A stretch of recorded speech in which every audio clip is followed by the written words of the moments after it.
So we are towards the end of the evening service, and we're on page 131 in our siddur.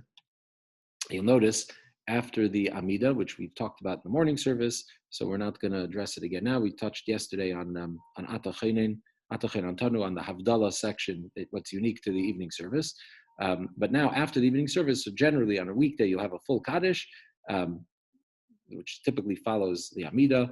In it, we say Tiskabel Tzleisen. We ask that God accept the prayers of the house of Israel. And but on Saturday nights, we actually do a half Kaddish and then add a few more prayers before we get to the whole Kaddish, which would precede Elena, right? So the full Kaddish would be page 133. Most weeknights, that's what we would do. But on Saturday night, on Motzei Shabbat, we actually add this gray section. So this gray section starts with a half Kaddish, right? So the Chazan starts with that after the Amida, and then we recite a few paragraphs here. So this is Vihi Noyam, this verse here, may the pleasantness of the Lord our God be upon us, right? So this is a verse, the last verse in Psalm 90, and then you have Psalm 91 immediately afterwards. Yoshev says early in Psalm, that would be Psalm 91. So you've got that little paragraph here, Vihi Noyam, that I'm highlighting, and then Yoshev says early in Psalm 91. And then we go to Va'ata Kodesh. Va'ata Kodesh here on page 132. This next paragraph is something you'll be familiar with. We just read it in the davening with the Uvalat Tzion. So Uvalat Tzion opens with two phrases, Uvalat Tzion and V'anizes Brisi. Then the next phrase is Va'ata Kodesh Yeshiv Tilas Yisrael. And so on Saturday night, we actually add these prayers. So why do we add these prayers on Saturday night? So the reason is because we want to make the davening longer, right? That would be the reason. Like Jackie Mason says, right, about the people that feel that they're cultured and they say go to the ballet and they don't know anything about the ballet, right? So you ask them afterwards, oh, how was the ballet? How was the ballet? The ballet was amazing. The ballet, really, what was it about? It was about 2.5 hours. So what's the difference? What happens Saturday night? Why do we add these prayers? To make it longer. There we go. Okay.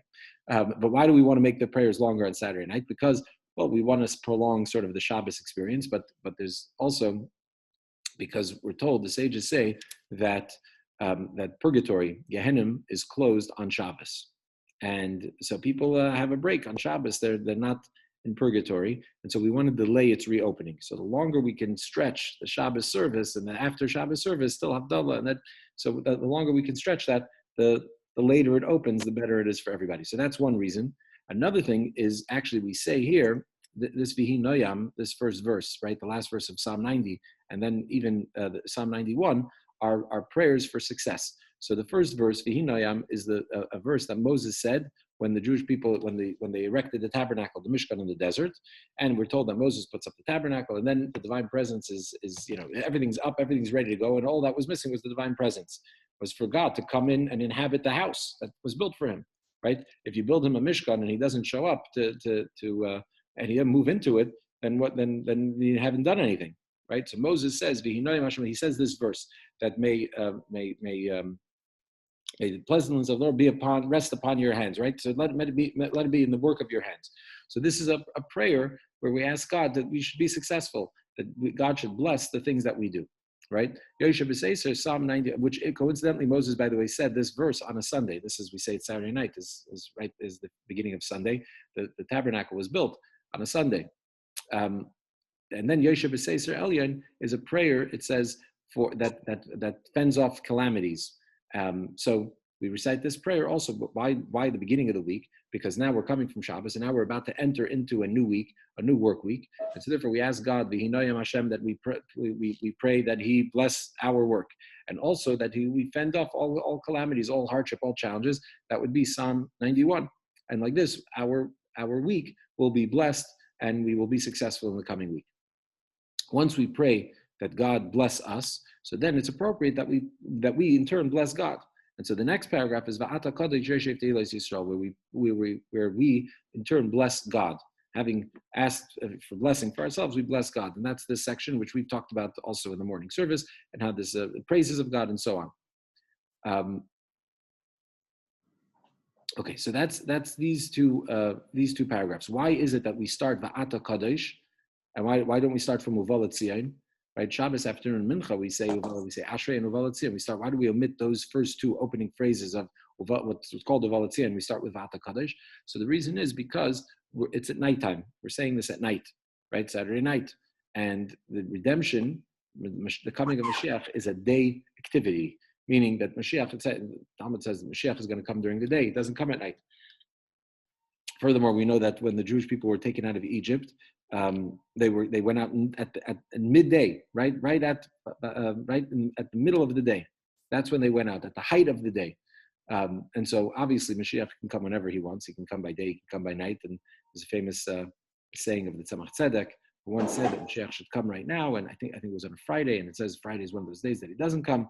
So he said, let him come today, and then we'll ask him why there's a Talmudic teaching that says that he can't come today. Let him first come, and then we'll ask him that question, right? So Mashiach can come whenever he wants, and if we have a question that says you can't come this time, the least of our problems, we'll ask him, and he'll give us, I'm sure, a very compelling answer.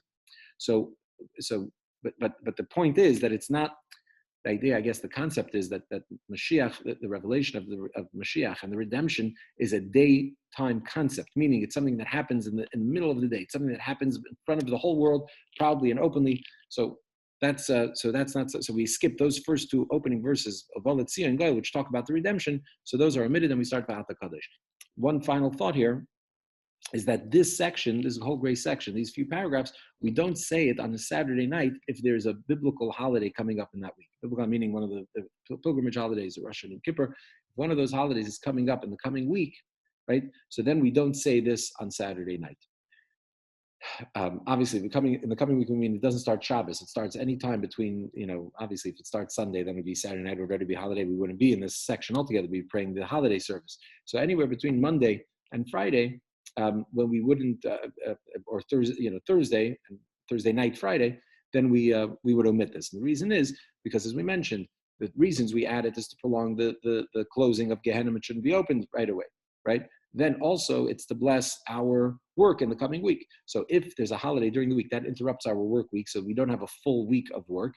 And because it's a holiday, so it blesses the week. It mitigates the fires of Gehenna, and it automatically brings best blessing into our days leading up to the holiday. And so therefore, there's no need to recite it on those Saturday nights.